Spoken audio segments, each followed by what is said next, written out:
Kidney আমাদের শরীরের সবচেয়ে গুরুত্বপূর্ণ অঙ্গগুলির মধ্যে একটি, কারণ এটি রক্ত পরিশোধন করার পাশাপাশি শরীর থেকে বিষাক্ত পদার্থ অপসারণের কাজ করে। আজকাল অনেকেই বিভিন্ন কিডনি সমস্যায় ভুগছেন।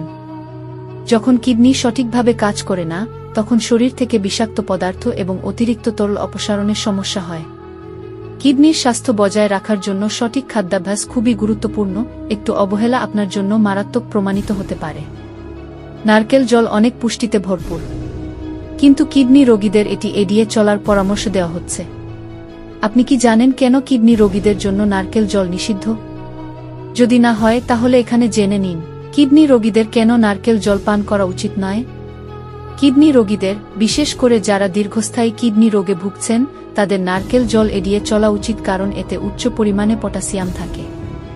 যদিও নারকেল জল হাইড্রেট করে এবং ইলেকট্রোলাইট ধারণ করে, ক্ষতিগ্রস্ত কিডনির জন্য পটাশিয়াম হজম করা কঠিন হতে পারে, যার কারণে হাইপারক্যালেমিয়া অর্থাৎ রক্তে পটাশিয়ামের উচ্চ মাত্রা দেখা দিতে পারে এবং এটি হৃদরোগের জন্য সমস্যা তৈরি করতে পারে। পটাশিয়াম কি? পটাশিয়াম একটি অপরিহার্য খনিজ যা তরল ভারসাম্য, পেশি সংকোচন এবং স্নায়ু সংকেত নিয়ন্ত্রণে সহায়তা করে।